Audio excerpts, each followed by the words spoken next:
Sinuses అనేటివి మనకు గదుల లాంటివి మొహంలో ఉంటాయండి ఈ స్కల్లో. ఇవి బేసికల్లీ స్కల్ వెయిట్ తగ్గించడం కోసం మనకు ప్రకృతి ఇచ్చినవి అనమాట. ఇవి మ్యాక్సిలరీ సైనసెస్ అనేటివి కంటి కింద ఉంటాయి. ఫ్రాంటల్ సైనసెస్ అంటే కంటి పైన ఉంటాయి.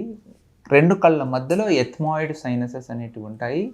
వెనకాల స్ఫినాయిడ్ సైనస్ ఉంటుందండి. పిల్లల్లో యూజువల్గా ఈ ఫ్రాంటల్ సైనసెస్ అనేటివి డెవలప్ అయ్యి ఉండవు. వయసు పెరిగే కొద్దీ ఈ ఫ్రాంటల్ సైనసెస్ అనేటివి పెరుగుతుంటాయండి. వాటి సైజు పెరుగుతుంది పెద్దగా అయ్యే కొద్దీ. టీనేజ్ వచ్చేసరికి అవి ఫామ్ అవుతాయి. ఈ సైనసెస్లో మనకు ఏదైనా ఇన్ఫెక్షన్ వచ్చింది అనుకోండి, దాన్ని సైనోసైటిస్ అంటాము.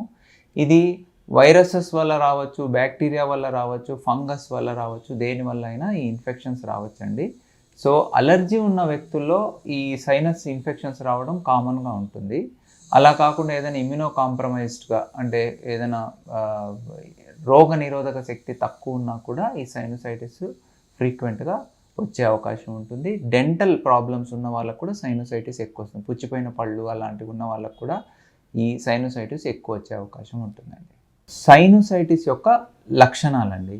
సైనోసైటిస్ యొక్క లక్షణాలు ఎలా ఉంటాయంటే ముక్కులోంచి పచ్చగా చీమిడి కారటము, ముక్కు బ్లాక్ అవ్వటము, ముక్కులోంచి గొంతులోకి పచ్చగా చీమిడి రావటము, హెడ్ఏక్ రావటము, ముఖం అంతా బరువుగా అనిపించటము, ఇలాంటివి ఉంటాయండి.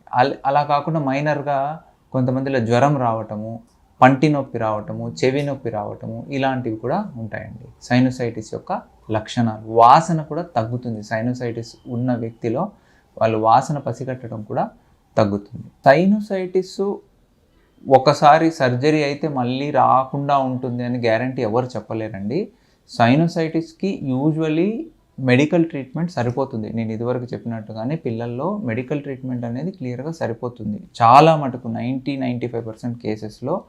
రేర్గా కొన్ని కేసెస్లో మాత్రం ఏదైనా కాంప్లికేషన్ డెవలప్ అవుతుంది అన్న పరిస్థితి కనపడుతుంది. అంటే సైనస్ నుంచి ఇన్ఫెక్షన్ కన్నుకు స్ప్రెడ్ అవుతుంది, లేదా బ్రెయిన్కి స్ప్రెడ్ అవుతుంది, లేదా ఎన్ని రోజులు మెడికల్ ట్రీట్మెంట్ వాడినా ఇంకా సైనోసైటిస్ తగ్గట్లేదు, లేదా మనం సిటీ స్కాన్ తీసినప్పుడు మనకి సైనస్ లోపల ఫంగల్ డెబ్రీ ఉందని డౌట్ ఉంది.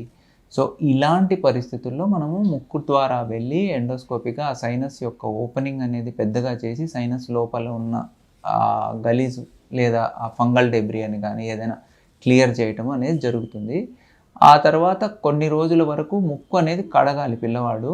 ఆ సిరంజ్ ద్వారా కానీ లేదంటే బాటిల్స్ ఇస్తాము, వాటి ద్వారా నేజల్ స్ప్రేస్ ద్వారా కడగాల్సి ఉంటుంది. Usually hospital stay 1 or 2 days మాత్రమే ఉంటుంది. ఆ తర్వాత డిశ్చార్జ్ చేస్తాము. రెగ్యులర్గా కడగటం అనేది, స్ప్రేస్ అనేది వాడటం జరుగుతుంది. ఆ తర్వాత హీల్ అయిపోవటం అంటూ ఉంటుందండి.